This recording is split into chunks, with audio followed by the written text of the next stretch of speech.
Hi, I'm here today with Ande Lyons, who is one of the amazing, inspiring storytellers for our upcoming event in October.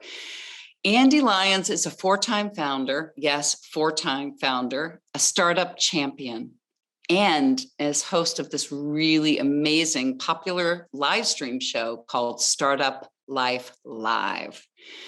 Ande digs deep and has an amazing toolkit she's earned over the years from four prior businesses, combined with a lot of enthusiasm and, as she calls it, delicious advice.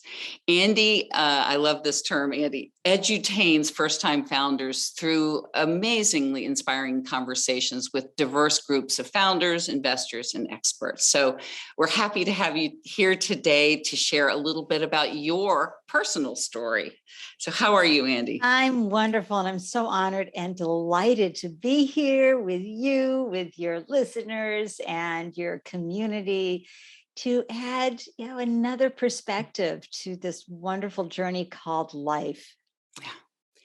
And speaking of life, one of the most inspiring aspects of a story in the third act is about that path and about the decisions, the disruptions, the obstacles, but ultimately some sort of aha moment where we decide to make a change and follow a path. And so your story, you said you have several aha moments, and I'd love for you to share them. This is sort of how you've landed where you are today on this really exciting journey. Well, the beauty of living this long, Diane, is that we can have a little 20/20 hindsight, right? So often when you're in the middle of whether it's the desert or those terrible periods of limbo in between great activity and the next activity, what's possible, right? You have those limbo periods. When you're looking back, you're like, oh, that all makes sense now. So I often talk to founders and say, look, you're in the middle of something that's really hard and you're confused or you're feeling desperate or discouraged. But look what you're learning. And I promise you, on the other side of this, you're going to go, oh, see, this prepared me for what I need to do next. Yes. So now, so having lived this long, I can look back and go, oh, that makes sense, because I didn't understand. I didn't set out to be an entrepreneur. It all happened to me. I became unemployable in 1992. And so I had to find ways to work and feel engaged, because I've always been driven, Diane. I've always wanted to strive. And so the aha moments in my life have always been when people have said, no, you can't do that. So, for example, I love going to the Simmons School of Management, where I applied to be part of their MBA program. And they told me not once, but twice, we don't accept students with GMAT scores that low.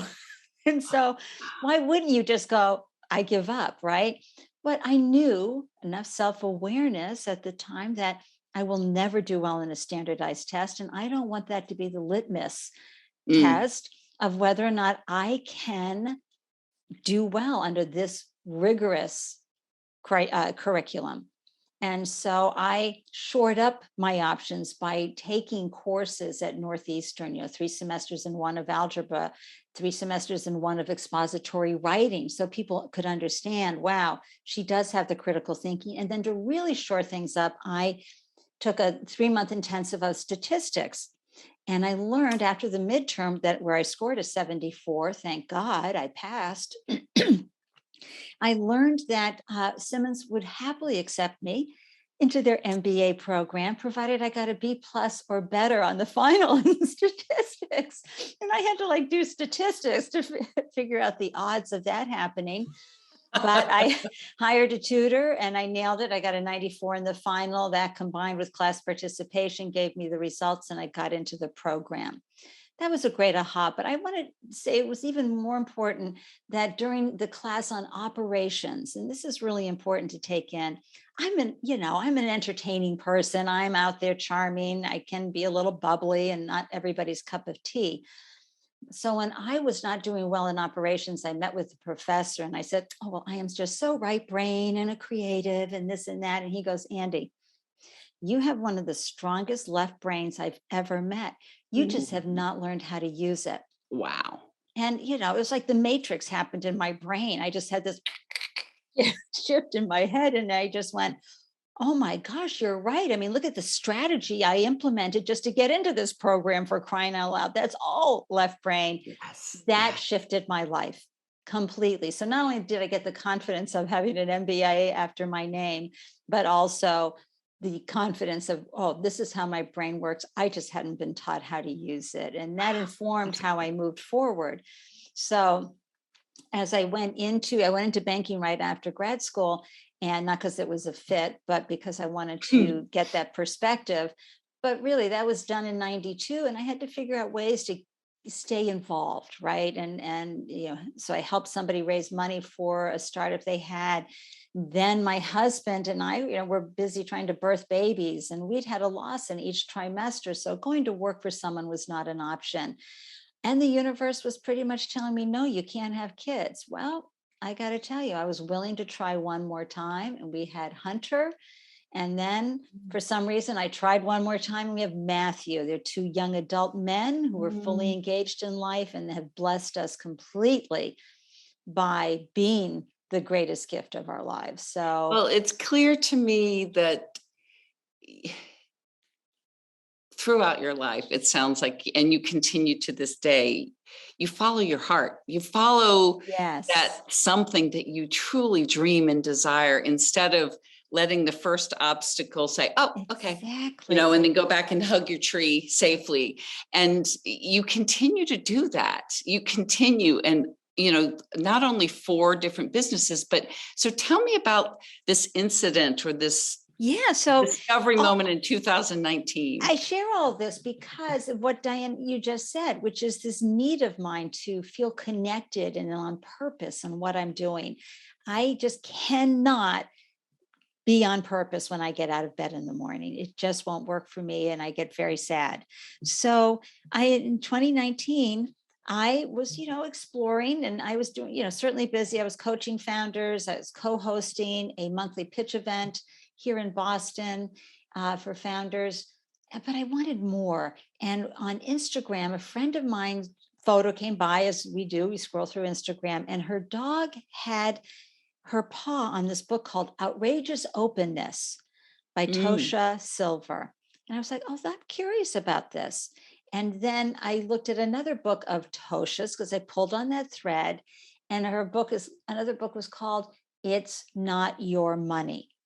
And then she had another book called Change Me Prayers. And I dove deep into this, Diana, because I believe you partner with life, right?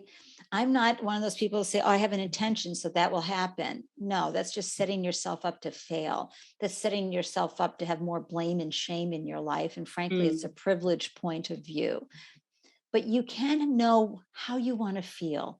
And if you focus on that and not on the outcome, magic can happen. And I've had that example my whole life. You can certainly add your strategies. Well, how do I make that happen and implement those?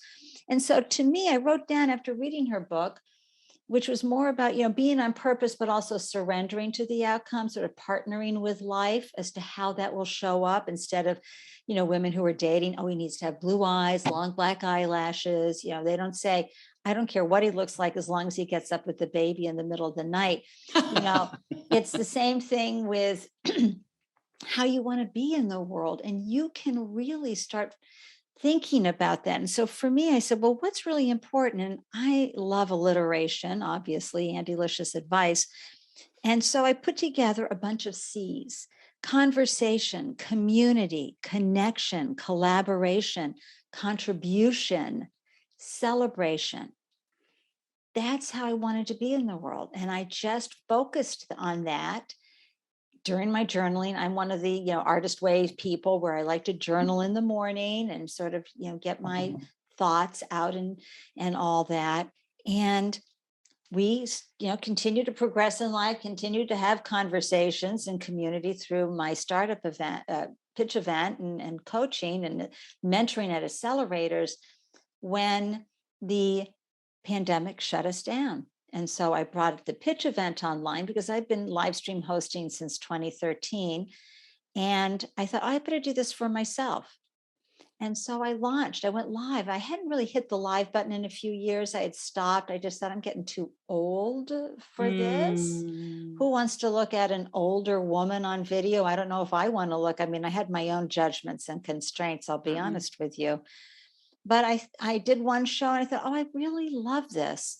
And then when George Floyd was murdered, I was part of a group of 75 folks taking a special course together. And I was one of 4 whites.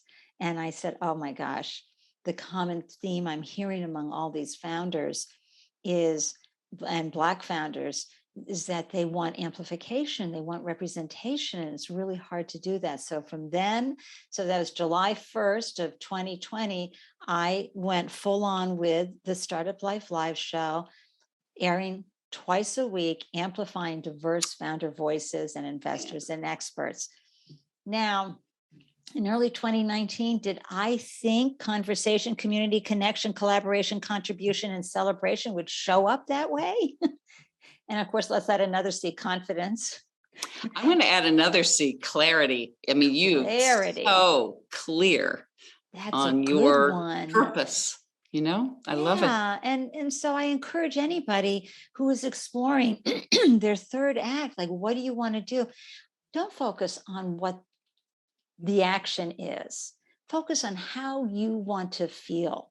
And I love that. And be in the world. You have these decades of experience that you have lived and honored, and in fact, my guest yesterday on the show said to hold the vision and do this as a daily practice. Hold the vision of who you are meant to be.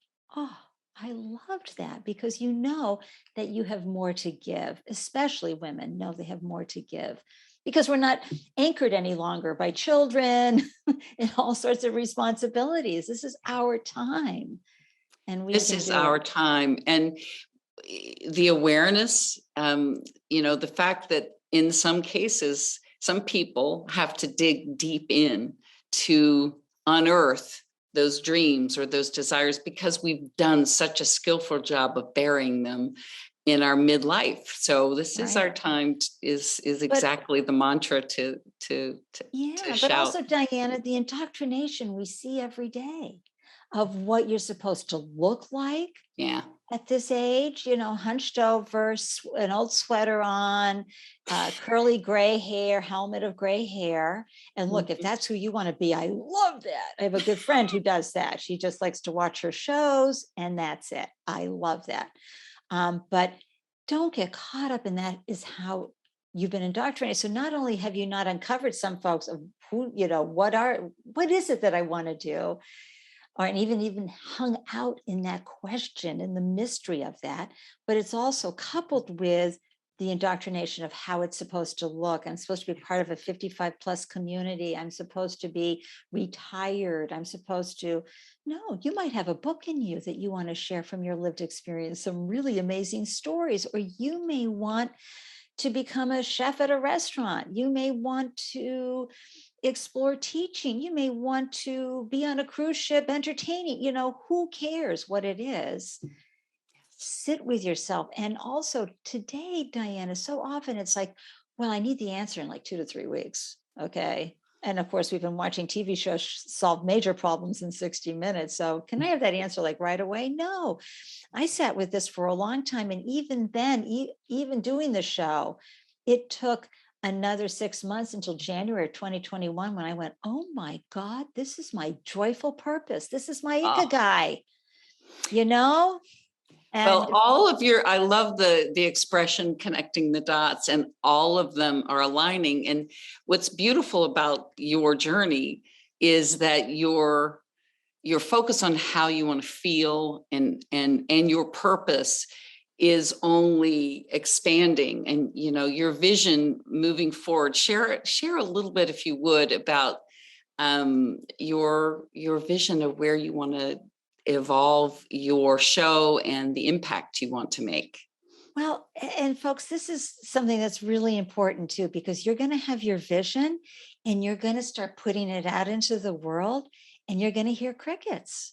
I mean, some of you may just all of a sudden get like incredible, get the clappers out, yay, and everybody's like, we get it, and all on board. But you might be there for a while talking to the space, and I just want to make sure you don't judge yourself that way, because I can really be self-judging.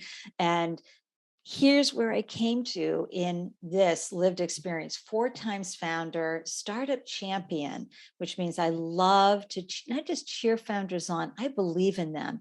And, coaching is great and mentoring is wonderful, but when you believe in someone's ability to win, that's when transformation happens for them. And so I saw this, we're calling it Powered by the Lion's Den, right? The show. And because it's a lot of work to do a live show twice a week, to produce it, to find the guests, to have quality conversation, absolutely. to promote it. But I'm so into the joyful purpose of it all that it doesn't feel like work. In fact, when someone has to reschedule, I'm like, oh, what am I going to do now? It's like, but I came to really understand that my whole life prepared me for this. From my, a childhood in a family that just really felt I was invisible because I was too much. I grew up in a real waspy, old Yankee family. And, to have this live wire, everybody's like, what do we do with her? So I got a deep appreciation from my childhood about what it's like to be an other, what it's like to not fit in. So to amplify these diverse founder voices, I couldn't think of a greater gift to that. And then looking through my lived experience of the struggles that I had, the constraints that kept me from moving forward, the scary times with the first husband, things like that prepared me to have the understanding of the fragility of life, so that when I'm talking to my guests from all walks of life and all locations globally, I can tap into my empathy and be with them. So this lived experience today, nothing makes my husband happier than seeing me happy like this.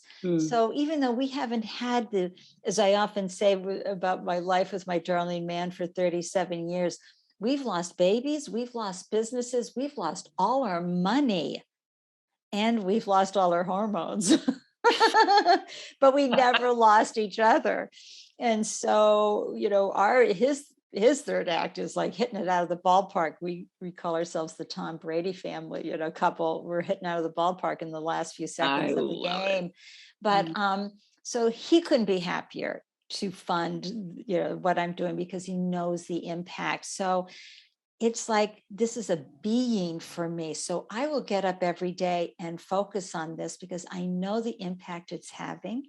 And I know it's a cliche, folks. When you touch one person's life, you have a ripple effect.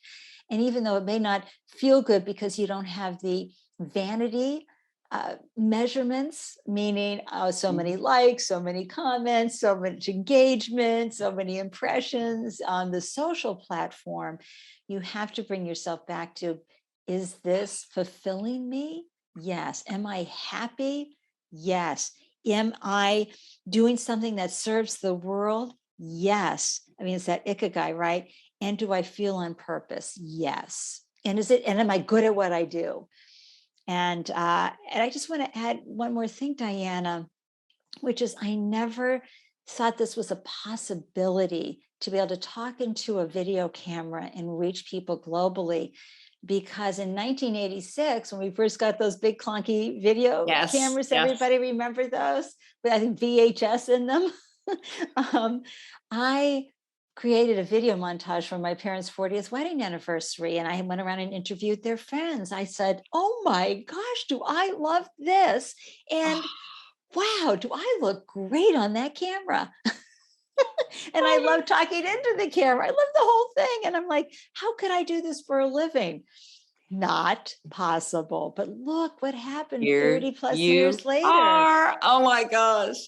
Andy, that's fantastic. And you clearly have embraced a philosophy of life, which has allowed you to be driven toward those things that were calling you. But what I'd love to ask you to share, I ask each person that I speak to about this, is if I had asked you to create a bumper sticker that would encapsulate and project your life philosophy, what would yours be?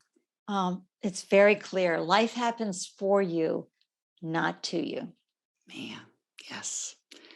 And the belief in that is what clearly is keeping you on this beautiful path. And so I'm so excited for you to share a little bit more of your story with us in October. And I thank you so much for your time today.